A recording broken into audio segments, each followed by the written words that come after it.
एक गुरु और शिष्य की कहानी।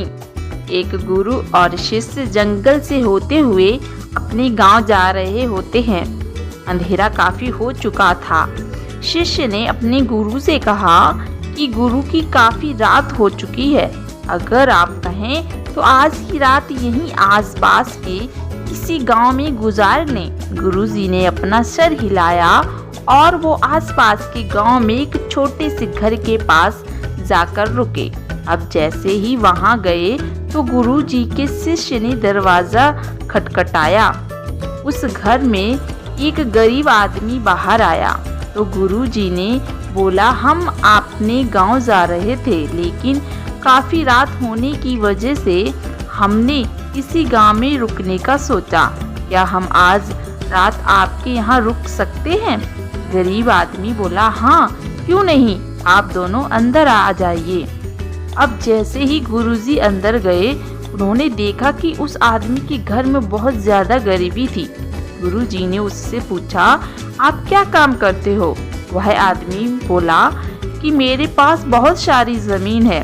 तो गुरुजी ने बोला, अगर तुम्हारे पास बहुत सारी जमीन है तो इस तरह क्यों रह रहे हो? वह आदमी बोला, यह किसी काम की नहीं है। गांव वाले बोलते हैं कि ये बंजर जमीन है, यहाँ पर कुछ भी नहीं उगाया जा सकता और वहाँ फसल उगाना बहुत बड़ी बेवकूफ़ी होगी। गुरुजी ने बोला कि तुम्हारा गुजारा कैसे होता है? उसने बोला कि मेरे पास एक भैंस है जिससे मेरा पूरा घर चलता है। ये सुनने के बाद गुरुजी सो जाते हैं और रात में जब सब लोग सो रहे होते हैं तब गुरुजी ने अपने शिष्य को उठाते हैं और उस गरीब आदमी की भैंस लेकर अपने गांव चले जाते हैं।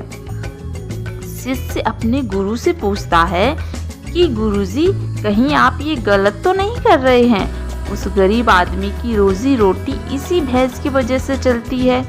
तो गुरुजी अपने शिष्य की तरफ देखते हैं और मुस्कुराते हुए आगे बढ़ते हैं। उस बात को तकरीबन 10 साल गुजर जाती है और जो गुरु का शिष्य था वह बहुत बड़ा गुरु बन चुका था। तो एक दिन उन्हें उस गरीब आदमी की याद आती है कि मेरे गुरु ने उस आदमी के साथ अच्छा नहीं किया था, मुझे एक बार चलकर देखना चाहिए कि वह आदमी अब किस परिस्थिति में है। वह शिष्य उस गांव की तरफ जाता है और वहां जैसे ही पहुंचता है तो वह देखता है कि जहां पर उस गरीब आदमी का झोपड़ा था वहां पर एक बड़ा ही आलीशान महल बन चुका था और उस झोपड़ी की बाहर जो बंजर जमीन थी उस पर फल और फूलों के बगीचे थे। तभी उधर से उस घर का मालिक आता है। शिष्य उसे पहचान लेता है और उस आदमी को बोलता है, तुमने मुझे पहचाना? मैं अपने गुरुजी के साथ आया था, हमने एक रात के लिए आपके यहाँ रुके भी थे। वह आदमी उसे पहचान लेता है और बोलता है कि उस रात आप कहाँ चले गए थे?